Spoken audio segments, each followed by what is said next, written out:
Assalamualaikum warahmatullahi wabarakatuh. Halo teman-teman, kita ketemu lagi nih di pembahasan materi fikih. Kali ini kita akan membahas materi kelas 11 Madrasah Aliyah Sederajat bab 2 mengenai hudud dan hikmahnya. Sebelum kita beralih pada materi, jangan lupa like, komen, dan subscribe ya.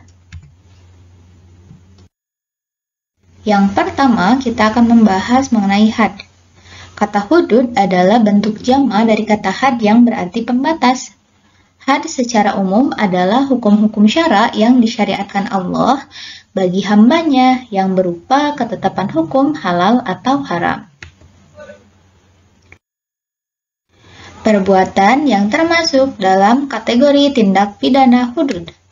Yang pertama ada zina. Adapun materi-materi ini adalah materi-materi yang akan kita bahas juga ya ke depannya. Yang kedua ada qadhab atau menuduh zina. Yang ketiga ada meminum khamar atau minuman keras. Yang keempat mencuri. Yang kelima merampok. Materi pertama yang akan kita bahas adalah mengenai zina. Zina sendiri merupakan persetubuhan antara laki-laki dan perempuan yang tidak terikat hubungan pernikahan atau perkawinan yang sah. Adapun status hukum zina dimuat di dalam Quran Surat Al-Isra ayat 32. Dasar penetapan hukum zina.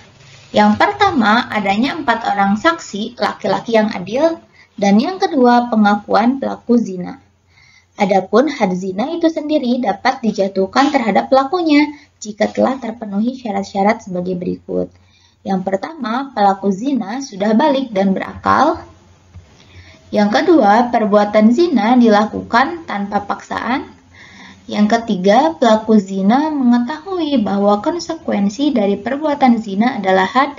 Dan yang keempat, telah diyakini secara syara bahwa pelaku tindak zina benar-benar melakukan perbuatan keji tersebut. Selanjutnya adalah macam-macam zina dan hadnya.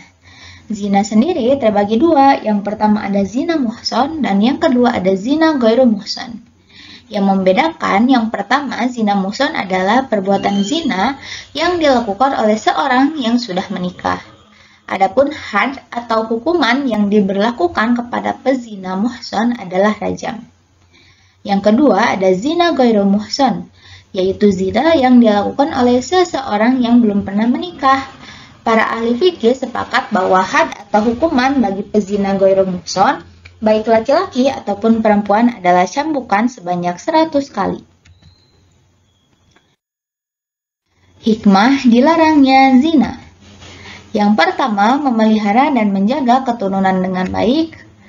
Yang kedua, menjaga harga diri dan kehormatan manusia. Yang ketiga, menjaga ketertiban dan keteraturan rumah tangga. Yang keempat, memunculkan rasa kasih sayang terhadap anak yang dilahirkan dari pernikahan yang sah. Setelah kita membahas mengenai zina, selanjutnya kita akan mempelajari mengenai qadhab. Qadhab sendiri adalah secara bahasa artinya melempar dengan menggunakan batu atau yang sejenis. Menurut istilah dalam hukum Islam, qadhab adalah penisbatan yang dilakukan oleh seseorang terhadap orang lain kepada perbuatan zina. Adapun dasar hukum qadhab diantaranya dimuat di dalam Quran Surat An-Nur ayat 23. Had qadhab. Had atau hukuman bagi pelaku qadhab adalah cambuk sebanyak 80 kali bagi yang merdeka dan cambuk 40 kali bagi budak, karena hukuman budak setengah hukuman orang yang merdeka. Syarat-syarat berlakunya had qadhab. Yang pertama, tertuduh berzina adalah muhsan. Yang kedua, penuduh balik dan berakal. Dan yang ketiga, tuduhan berzina benar-benar sesuai aturan syara, di mana saksi dalam kasus qadhab adalah 2 orang laki-laki adil yang menyatakan bahwa penuduh telah menuduh orang yang baik-baik berbuat zina, atau pengakuan dari penuduh sendiri bahwa dirinya telah menuduh orang baik-baik berbuat zina. Selanjutnya kita akan membahas mengenai gugurnya had qadhab. Yang pertama, penuduh dapat menghadirkan 4 orang saksi laki-laki yang adil bahwa tertuduh benar-benar telah berzina. Dan yang kedua ada li'an, atau sumpah seorang suami atas nama Allah sebanyak 4 kali. Jika suami menuduh istri berzina, sedang dirinya tak mampu menghadirkan 4 saksi yang adil.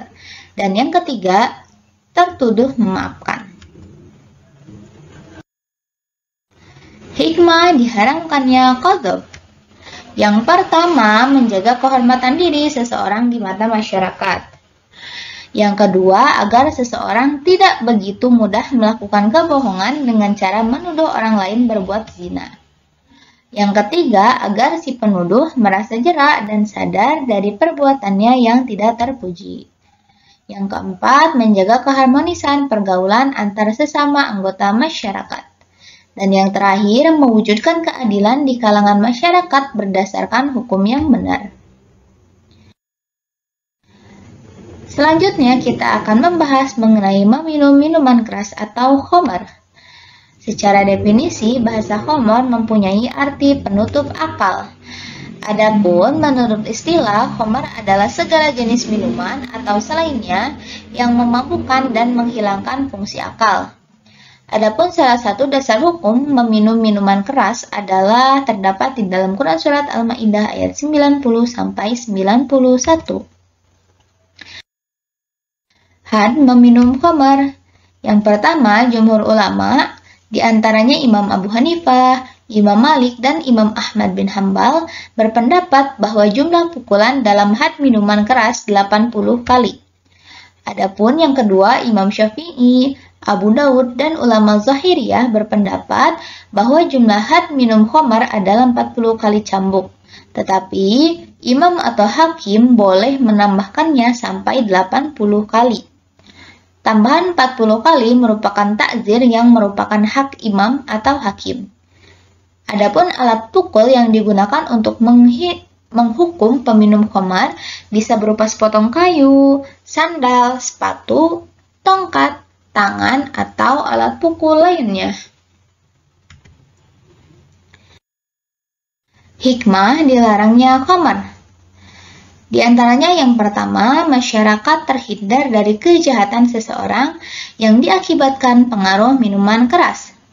Yang kedua, menjaga kesehatan jasmani dan rohani dari berbagai penyakit. Yang ketiga, masyarakat terhindar dari siksa kebencian dan permusuhan yang diakibatkan oleh pengaruh khamar. Dan yang terakhir, menjaga hati agar tetap bersih, jernih, dan dekat kepada Allah Ta'ala. Mencuri. Secara bahasa, mencuri adalah mengambil harta atau selainnya secara sembunyi-sembunyi. Menurut istilah syara, mencuri adalah mengambil harta orang lain dari penyimpanannya yang semestinya secara diam-diam dan sembunyi-sembunyi. Praktik pencurian yang pelakunya diancam dengan hukuman had memiliki beberapa syarat. Yang pertama, pelaku pencurian adalah mukallaf. Yang kedua, barang yang dicuri adalah milik orang lain. Yang ketiga, pencurian dilakukan dengan cara diam-diam atau sembunyi-sembunyi. Yang keempat, barang yang dicuri disimpan di tempat penyimpanan. Dan yang kelima, pencuri tidak memiliki andil kepemilikan terhadap barang yang dicuri. Pembuktian praktik pencurian. Yang pertama, kesaksian dari 2 orang saksi yang adil dan merdeka. Yang kedua, pengakuan dari pelaku pencurian itu sendiri. Yang ketiga, sumpah dari penuduh. Dan selanjutnya kita akan membahas mengenai had mencuri. Jika praktik pencurian telah memenuhi syarat-syarat sebagaimana yang dijelaskan sebelumnya, maka pelakunya wajib dikenakan had mencuri, yaitu adalah potong tangan. Adapun had mencuri sebagian dari ulama, diantaranya Imam Malik dan Imam Syafi'i berpendapat bahwa had mencuri mengikuti urutan sebagaimana berikut. Yang pertama, potong tangan kanan jika pencurian baru dilakukan pertama kali. Yang kedua, potong kaki kiri jika pencurian dilakukan untuk kali kedua. Yang ketiga, potong tangan kiri jika pencurian dilakukan untuk kali ketiga.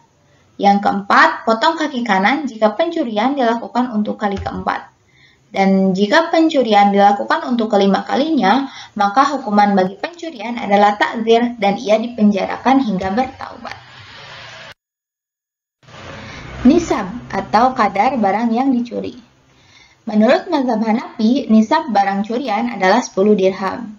Adapun menurut jumhur ulama atau sebagian besar gitu ya, nisab barang curian adalah 1/4 dinar emas atau 3 dirham perak.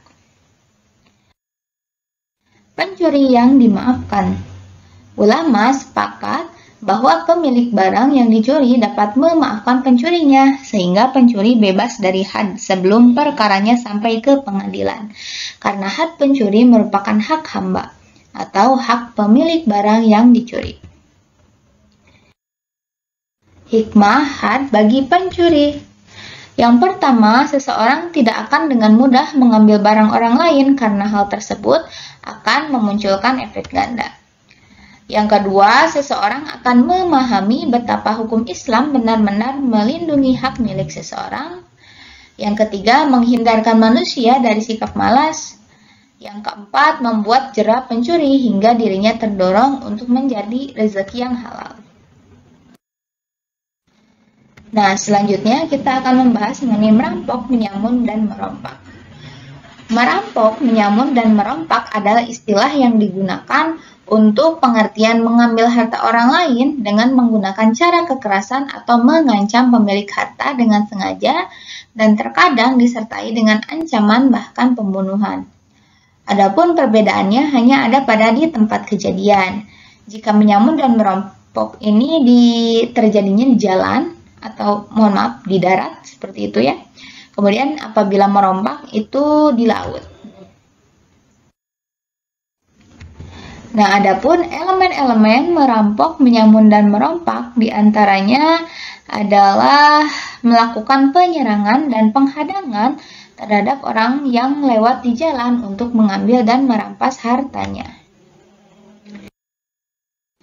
Hukum merampok, menyamun, dan merompak diantaranya dijelaskan di dalam Quran Surat Al-Maidah ayat 33. Had, merampok, menyamun, dan merompak. Jika seseorang tidak merampas harta orang lain dan tidak juga membunuhnya, semisal kalau ia hanya ingin menakut-nakuti, atau kalau ia akan melancarkan aksi jahatnya, ia tertangkap lebih dulu. Dalam keadaan seperti ini, ia dijatuhi hukuman had dengan dipenjarakan atau diasingkan keluar wilayahnya. Yang kedua, jika seseorang merampas harta orang lain dan tidak membunuhnya, maka hadnya adalah dihukum potong tangan dan kaki secara menyilang. Yang ketiga, jika seseorang tidak sempat merampas harta orang lain, akan tetapi ia membunuhnya, maka hadnya adalah dihukum mati. Yang keempat, jika seseorang merampas harta orang lain dan membunuhnya, maka hadnya adalah dihukum mati kemudian disalib. Perampok, penyamun, dan perompak yang bertaubat. Taubatnya seseorang yang merampok, menyamun, dan merompak setelah tertangkap tidak dapat mengubah sedikitpun ketentuan hukum yang ada padanya. Adapun hikmah dari merampok, menyamun, dan merompak adalah prinsipnya sama dengan hikmah pengharaman mencuri. Baik, cukup sekian pembahasan kita pada materi kali ini. Semoga bermanfaat. Mohon maaf apabila ada kesalahan. See you. Don't forget like, comment, and subscribe. Assalamualaikum warahmatullahi wabarakatuh.